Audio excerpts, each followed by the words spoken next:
Christy and Carl had been married for almost 6 years. What started as an arranged marriage had slowly bloomed into something deeply affectionate. Carl, a quiet, dependable man in his mid-30s, worked long hours as a financial analyst.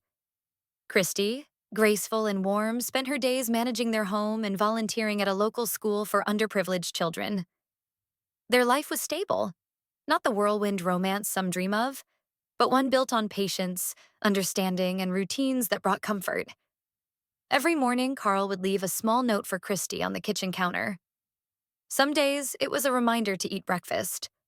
On others, it was a simple, "I love you."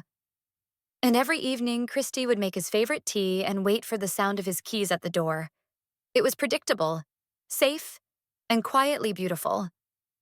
But life, as always, had its own plans. It started with a name.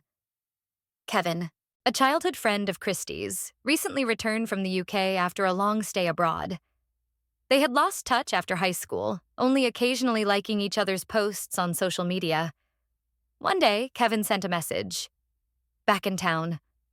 Would be nice to catch up."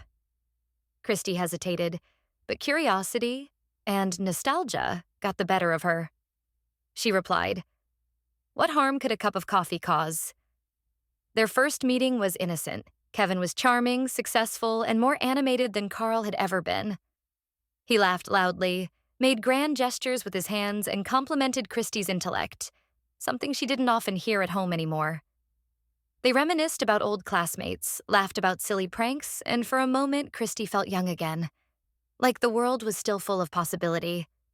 What she didn't realize was that something inside her had quietly shifted. Over the weeks, their meetings became frequent. Coffee turned to lunch. Lunch turned to hours-long conversations, and eventually, messages exchanged at odd hours of the night. Christy started locking her phone. Carl noticed but said nothing. He wasn't stupid, just silent. Christy had never meant to lie, but when she said she was volunteering late, it was Kevin she was with. When she smiled at her phone and said it was a message from the school, it was Kevin who had sent a voice note calling her voice soothing. What complicated things more was that Kevin never made a move. He never touched her, never crossed a line, not physically, but emotionally. He had taken more of her than she realized. One evening, Carl came home early. The house was unusually quiet. He walked in and saw Christy sitting on the couch, laughing softly at something on her phone. She didn't notice he was standing there until he cleared his throat. She flinched. "Hey," she said, quickly turning her phone screen off. "You weren't expecting me this early?" He asked, not accusingly, just calmly. "No, there was traffic. I thought you'd be late." He nodded, but something in his eyes had changed. It was the look of a man who knew he was losing something but didn't know how to ask for it back. That night, he didn't leave a note on the counter. Christy started to feel guilty. She wasn't having an affair. Not really. But why did her stomach twist every time she saw Carl's name on her phone while waiting for a message from Kevin? She told herself it was just friendship. But friendships didn't require lies. Carl began watching. Quietly. Painfully. He noticed the way she dressed better on certain days. The perfume she'd stopped wearing years ago suddenly back. The smile she saved for her phone. And the distance. That unbearable emotional distance. One day, when she was in the shower, he opened her phone. He had never done that before. But tonight his hands shook with dread. What he found weren't scandalous pictures or explicit texts. They were worse. Messages that read, "You understand me in ways no one ever has. I feel more myself with you than I do at home. Sometimes I wish things were different." Carl sat there for a long time, reading each line, each word, each dagger dressed as intimacy. Then he placed the phone back on the table and walked away. He didn't confront her. He didn't need to. The silence between them grew louder. Christy could feel the shift but didn't know what to do. She missed Carl, even though he was sitting across from her. She missed the man who left her notes and smiled at her over breakfast. But how could she ask for what she herself had broken? Kevin started suggesting things subtly.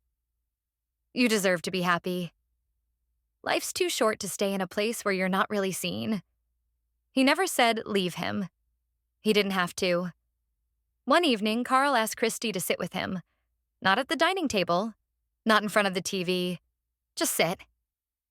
She did. I read your messages, he said. Her face went pale. He didn't yell. He didn't accuse. He just looked at her like a man who had just witnessed the funeral of the love they once shared. Christy tried to speak, but her voice cracked. I didn't mean for it to happen. Carl nodded slowly. I believe you. Silence. But it did. Christy sat across from Carl, her hands trembling in her lap. The room was heavy with silence, the kind that suffocates rather than soothes. Her throat felt dry. Words were caught somewhere between shame and sorrow. Carl didn't speak further. He simply stood up, picked up his keys, and left the house. He didn't slam the door. There was no dramatic exit. Just a quiet departure, the kind that hurts more. That night, Christy didn't sleep. Her mind replayed every message, every laugh shared with Kevin, every lie told to Carl's face. She wanted to call Kevin, to tell him everything, but something inside her stopped. Maybe it was guilt. Or maybe it was the slow realization that Kevin was never hers to begin with, only a distraction from a life she had taken for granted. Days passed. Carl stayed out late. He came home, slept in the guest room, left before she woke up. There were no fights, no questions, just silence. And silence was the worst punishment. One evening, Christy found an envelope on the kitchen counter. Her name was written in Carl's handwriting. She opened it. Inside was a letter. Christy, I loved you. I don't think I ever said it enough, but I did. In my own way, with my notes, with my presence, with the life I built around you. I knew I wasn't exciting. I wasn't dramatic. I wasn't someone who lit up rooms. But I thought I was enough for you. I thought we were enough. Reading those messages didn't just break my heart, they shattered my belief in us. I'm not angry. I'm not going to scream. But I can't stay in a place where I'm tolerated, not loved. Take care of yourself. Christy dropped to the floor, sobbing. The pain she had buried beneath justification and denial came flooding in. She called Kevin. He answered. I told him, she said through tears. He left. There was a long pause. I'm sorry, Kevin replied. I didn't think it would come to this. What do you mean? She asked, suddenly alert. I mean, I wasn't looking for anything serious. You were just someone who understood me for a while. Christy's heart dropped. So, what was I to you? You were a friend, a beautiful escape, but not a future. He hung up.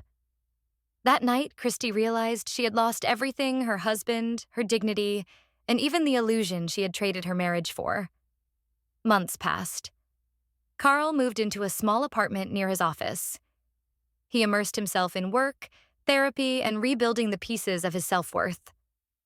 Slowly, the pain dulled, though it never vanished. Christy tried reaching out a few times. Messages went unanswered. She saw him once. Across the street, he looked older, quieter, but more at peace. She didn't cross over. Instead, she returned to her volunteer work. She spent her days helping children, pouring love into a place that had no room for betrayal. And every night, she stared at the empty side of her bed and wished she had made different choices. Epilogue. 2 years later, Carl received an invitation to speak at a financial seminar. As he stepped up to the podium, he saw a familiar face in the crowd. Not Christy's, but someone who reminded him of who he used to be. He spoke about trust. Not in markets, but in people. About how fragile it was. How once broken, it may heal, but it never forgets the scar. And somewhere in the audience, Christy watched on YouTube, alone in her apartment, mouthing the words along with him. Trust is not built in grand gestures. It's built in the small, silent acts. Once breached, it changes everything. The end. Sometimes the hardest goodbyes are the ones that never had a proper ending. And sometimes the deepest betrayals are not loud. They're whispered through trust.